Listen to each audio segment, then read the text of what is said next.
श्री हरिवंश। नागरिकता की राशि किशोरी, नव नागर कुल मोल सांवरो, बरबस कियो चिते मुख मोरी। नागरिकता की राशि किशोरी, रूप रुचिर अंग अंग माधुरी, बिन भूषण भूषित ब्रज गोरी। छिन छिन कुशल सुधंग अंग में, कोक रवस रस सिंधु झकोरी।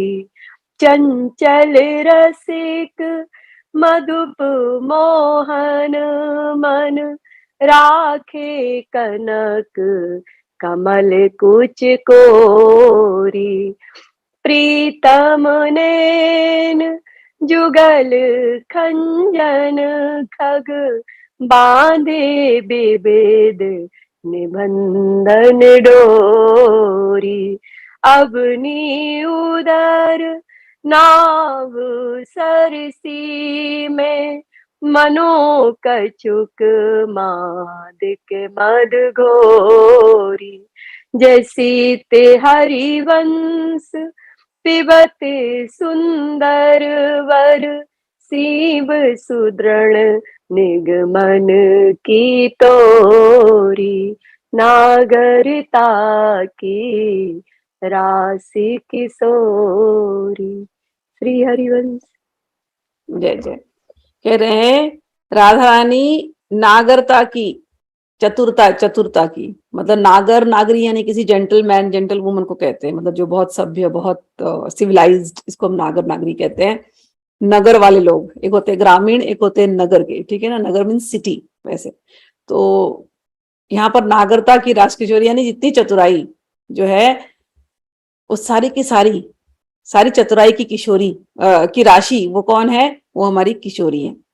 तो और क्या किया है इन किशोरी ने?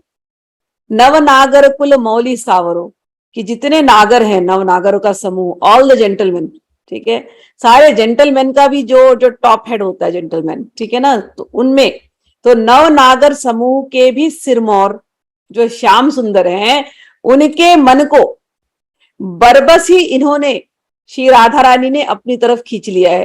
राधा रानी को कुछ ज्यादा करने की जरूरत नहीं है, केवल अपना मुंह थोड़ा सा ऐसे टेढ़ा करके देख ले बस इनकी तरफ, बस हो गया।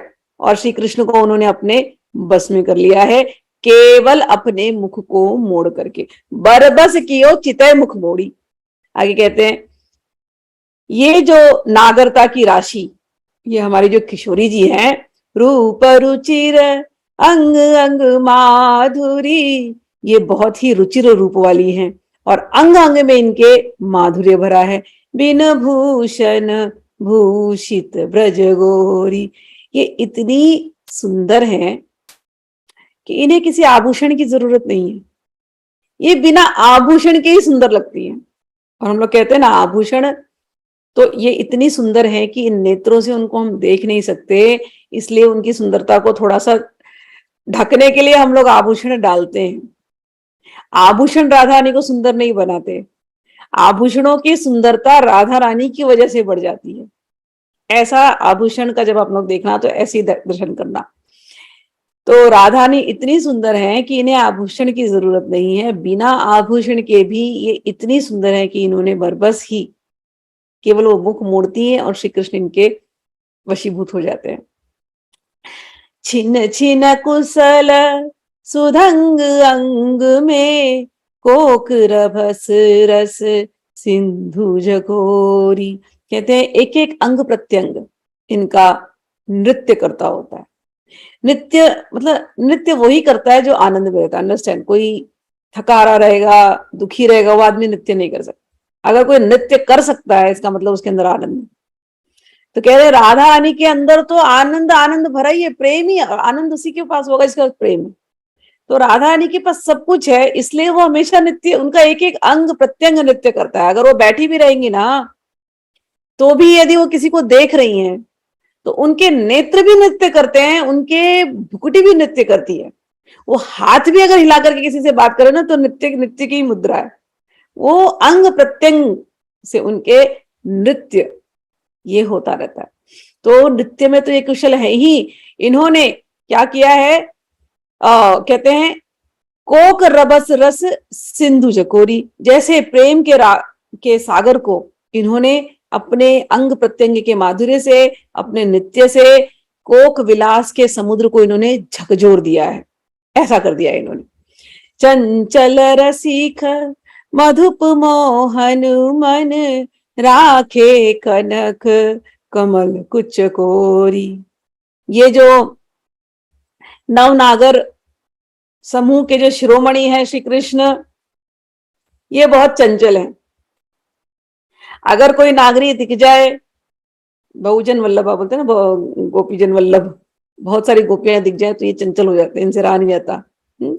लेकिन ऐसे चंचल श्री कृष्ण को भी, उनके चंचल मन को, उनके भ्रमर जैसे मन को श्री राधा ने अपनी तरफ बांध करके रखा है। इनके, राधा रानी के स्वर्ण जैसे कुछ कमलों के कोर में ही भगवान के नेत्र अटक गए हैं। अब वो वहां से जाता नहीं उनका मन कहीं भी। आगे कहते हैं, प्रीतम नैन जुगल खंजन खग, बांधे विविध निबंध निडोरी। प्रियतम के नैन, मन तो अटक ही गए राधानी के ऊपर, अब तो कहीं जा नहीं रहे। वो नेत्र भी इतने सुंदर खंजन पक्षी जैसे नेत्र, जो औरों को घायल करते हैं। अगर देख ले किसी को श्री कृष्ण तो हम तो घायल, लेकिन वो नेत्र, खंजन पक्षी जैसे नेत्र, वो इस समय राधा रानी पर अटके हुए हैं। ऐसी ऐसी प्यारी प्यारी भावभंगिमा है, ऐसी ऐसा राधा रानी का रूप है, ऐसा माधुर्य है कि श्री कृष्ण का नेत्र अब और कहीं जाता नहीं है, श्री राधिका के ऊपर अटक गया, बांध करके रखा है जैसे इन्होंने। अवनी उदर नाभि सरसी में, मनो कछुक माधिक मधुडो घोरी। राधारानी की जो नाभि है, हित सखी कहते हैं, ये इतनी परम सौंदर्यमयी है राधा रानी कि उनके उदर में जो नाभि है, वो नाभि एक कुंड के जैसे, और उस कुंड में ऐसे लगता है कोई मादक रस घोल दिया है। और ऐसा मादक रस घोला है कि श्री कृष्ण इस समय सारी वेद की मर्यादाएं छोड़ चुके हैं। जो सुंदर शिरोमणि श्री लाल जी सारी वेद की मर्यादा तोड़ करके, सारे मर्यादाओं का उल्लंघन करके, अब केवल बस राधा रानी के इस नाभि रूपी कुंडिका के जो मधुर एवं मादक रस है, बस उसको आनंद लेकर के पी रहे हैं। ऐसी हमारी सुंदरी नागरता की राशि ऐसी श्री किशोरी है कि इन्होंने श्री कृष्ण को बरबस कियो चित मुख मोड़ी। केवल एक साइड ग्लांस दिया और श्री कृष्ण को उन्होंने अपने वश में कर लिया।